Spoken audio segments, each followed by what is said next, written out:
Buen día, señores. Les saluda Hugo Rovira Zagal. Pertenezco a la Oficina de Participación Ciudadana del Congreso de la República del programa Cursos Virtuales.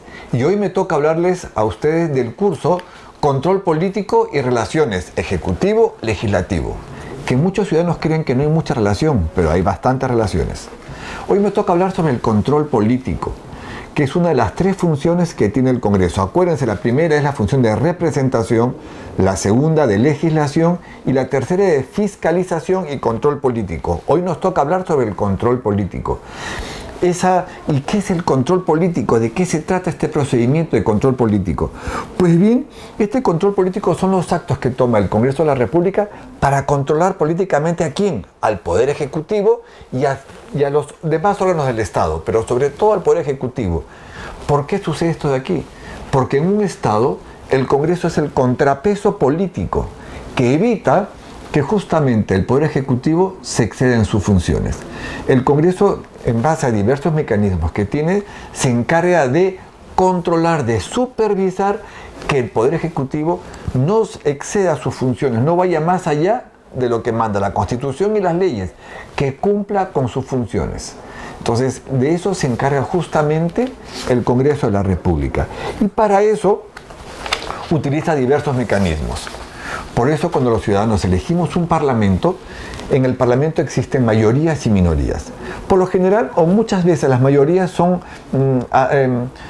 pertenecen al partido de gobierno, al partido del Poder Ejecutivo. Otras veces no, como en el caso actual, que no sucede así, pero muchas veces esto ocurre. ¿Y cuáles son las funciones de las minorías, las que no están en el gobierno? Justamente es fiscalizar.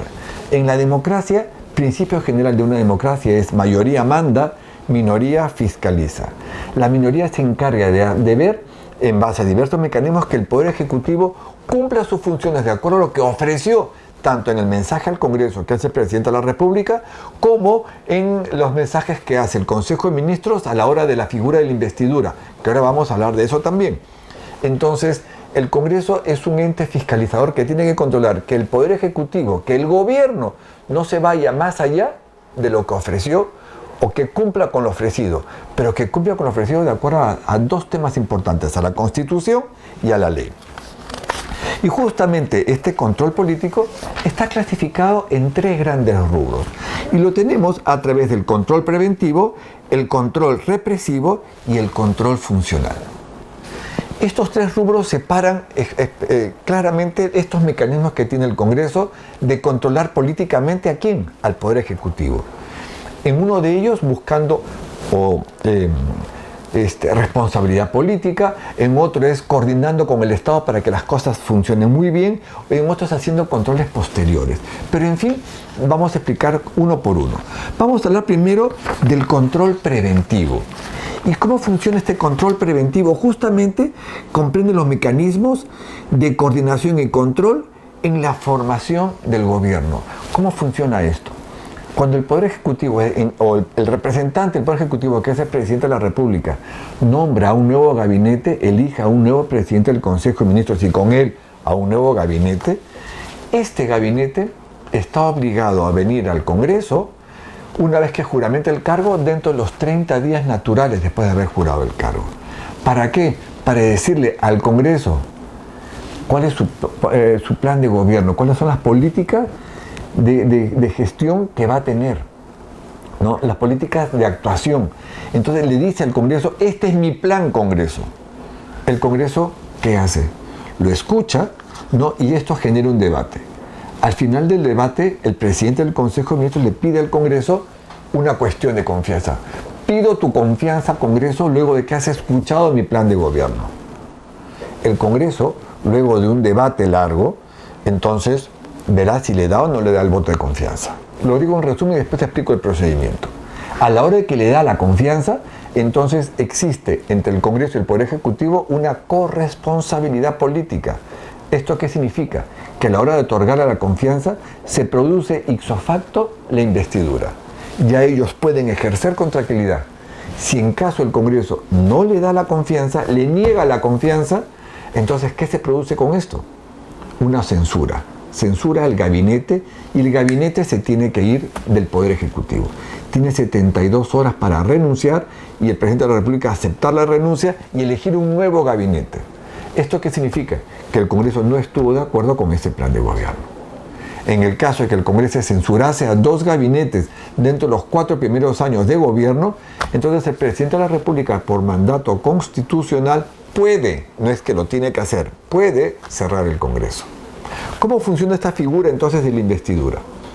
Entonces, una vez que se eligió un nuevo gabinete, se fija una fecha que se hace en coordinación con el Ejecutivo para que venga todo el gabinete a dar su plan de gobierno.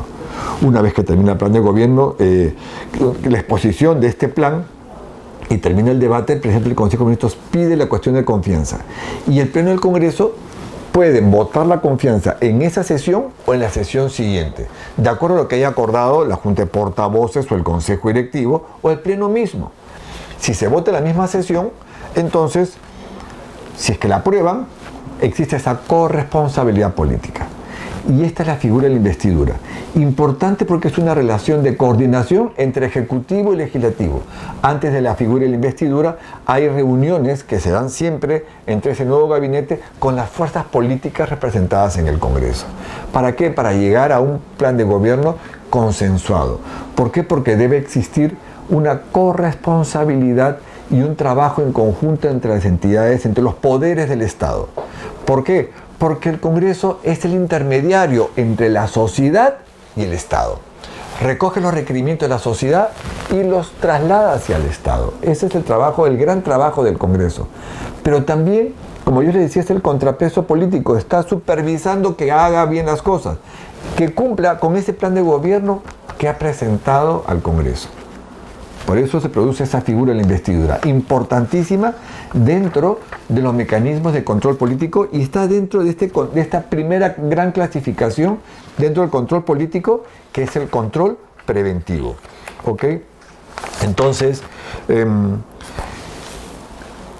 este procedimiento que genera una relación directa entre Ejecutivo y Legislativo para hacer un trabajo en conjunto y justo con este plan de gobierno aprobado vienen muchas veces la delegación de facultades que solicita el Poder Ejecutivo o la aprobación de leyes que hace el Congreso en favor de que se pueda hacer efectivo este plan de gobierno expuesto.